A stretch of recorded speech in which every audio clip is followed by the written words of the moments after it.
में आप सभी बच्चों का स्वागत है। सरकार के दिए गए होम लर्निंग कार्यक्रम के अंतर्गत मैं आज आपको कक्षा 11 में अर्थशास्त्र विषय में प्रकरण 4 जो है वो आगे पढ़ाऊँगा। हमने आखिर में देखा था कि जो पूर्ति का नियम है उस पूर्ति के नियम में कौन कौन सी बातें आती है वो देखा था हमने। अब आगे देखते हैं व्यक्तिगत पूर्ति और बाजार पूर्ति। तो यहाँ पर जो व्यक्तिगत पूर्ति है वो एक ही व्यक्ति की यानी कि एक ही उत्पादक की या एक ही पीढ़ी की वो पूर्ति होती है, जबकि बाजार पूर्ति जो होती है वो एक से अधिक उत्पादकों के द्वारा जो पूर्ति होती है उन सभी पूर्ति का यानी कि उन सभी पूर्ति को जोड़ दी जाती है और जोड़ के जो पूर्ति मिलती है वो उसे बाजार पूर्ति कहते हैं। यहाँ पर दोनों का अर्थ एक बार फिर से देख लेते हैं। व्यक्तिगत पूर्ति अर्थात कोई एक उत्पादक या पीढ़ी के द्वारा कोई भी चीज़ वस्तु अलग अलग कीमत पर बाजार में बेचने की तैयारी दर्शाई जाए तो उसे व्यक्तिगत पूर्ति कहते हैं। जबकि बाजार पूर्ति अर्थात किसी निश्चित कीमत पर अनेक उत्पादकों के द्वारा वस्तु का जो प्रमाण बाजार में बेचने की तैयारी दर्शाई जाए तो उसे कुल पूर्ति या बाजार पूर्ति कहते हैं। यहाँ पर आप किताब में भी बच्चों देख सकते हो और आप YouTube पर भी इसको सब्सक्राइब करके लाइक करके देख सकते हो। यहाँ पर आपकी किताब में जो व्यक्तिगत पूर्ति बताई गई है और बाजार पूर्ति बताई गई है उसके नीचे उसकी अनुसूची बताई गई है। यहाँ पर उसके 4 भाग पाड़े गए हैं। एक वस्तु की कीमत, दूसरा ए उत्पादक की पूर्ति, तीसरा बी उत्पादक की पूर्ति और चौथा है वस्तु की बाजार पूर्ति। यहाँ आप देख सकते हो कीमत जो है वो 10, 20, 30, 40, 50 रुपये दी गई है और ए उत्पादक की जो पूर्ति है वो 80, 180, 240, 300, 400 दी गई है। जबकि बी पीढ़ी की या उत्पादक की जो पूर्ति है वो 60, 100, 180, 260, 300 दी गई है। अभी ए उत्पादक की पूर्ति और बी उत्पादक की पूर्ति दोनों को जोड़ दिया जाता है और आखिर में बाजार पूर्ति मिलती है जो चौथा खाना है।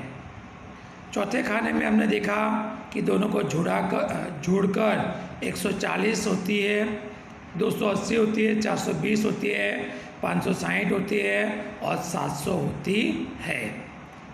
आगे देखा जाए तो किताब के अंदर यहाँ पर ए पीढ़ी के द्वारा जो पूर्ति रेखा है वो बताई गई है, बी पीढ़ी द्वारा जो पूर्ति रेखा है वो बताई गई है और तीसरी जो आकृति है वो बाजार पूर्ति की बताई गई है या कुल पूर्ति की बताई गई है। जैसे हमने पूर्ति के नियम में देखा था वैसा ही यहाँ पर भी दोस्तों है। ए उत्पादक की पीढ़ी की जो पूर्ति रेखा है तो यहाँ पर भी जो सभी में स्केल माप है वो सभी में एक ही समान है। 1 सेंटीमीटर बराबर 10 रुपया कीमत है और जो पूर्ति है वो भी 1 सेंटीमीटर बराबर अनुक्रम में अलग अलग दी गई है। 100, 50 और 200 दी गई है, यानी कि 150 दी गई है। यहाँ के आप 150 भी से भी शुरू कर सकते हो।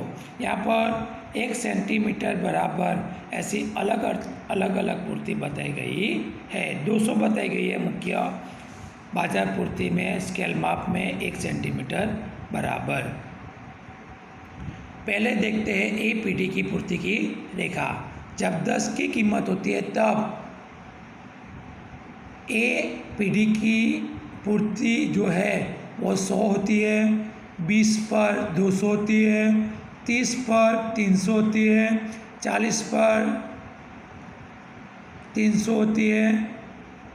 सॉरी, माफ़ करना, यहाँ पर जो 30 है, 30 की कीमत पर 250 होती है और 40 पर जो है वो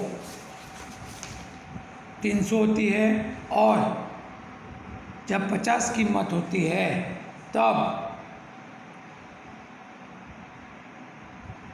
400 होती है। यानी कि 30 की कीमत पर हमने 250 बोला था, वो 240 है। याद रखना दोस्तों, यहाँ पर बताया गया नहीं है मगर हम उसको अनुसूची में देख सकते हैं। तो यहाँ पर सभी जो पूर्ति है अलग अलग कीमत पर, यहाँ पर अलग अलग कीमत पर जो सभी पूर्ति है वहाँ पर बिंदु बताए गए हैं और सभी बिंदु को A B C D E पर बताया गया है और इन सभी बिंदु को जो जोड़ती रेखा है वो एस एस है। वैसे ही बी उत्पादक की भी पूर्ति रेखा बताई गई है और बाजार पूर्ति भी वैसे बताई गई है। आप देख सकते हो और समझ सकते हो। अब हम बी उत्पादक की पूर्ति रेखा नहीं देखेंगे, सीधा ही हम बाजार पूर्ति की रेखा देखेंगे।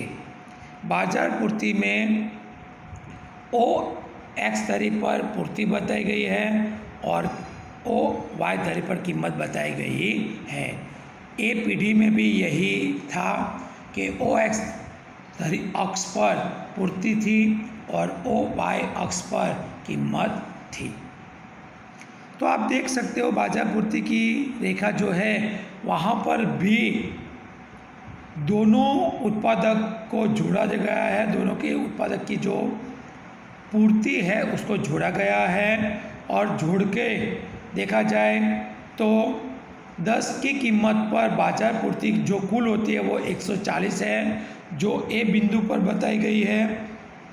फिर कीमत बढ़कर 20 होती है तब बाजार पूर्ति 280 होती है, 30 पर 420 और 40 पर 560 और 50 पर 700 बाजार पूर्ति किलोग्राम में होती है और अनुक्रम में उसको बी सी डी ई बिंदु पर बताई गई है और सभी बिंदु को जोड़कर एक एसएस रेखा बताई गई है जो पूर्ति रेखा है, सप्लाई रेखा है।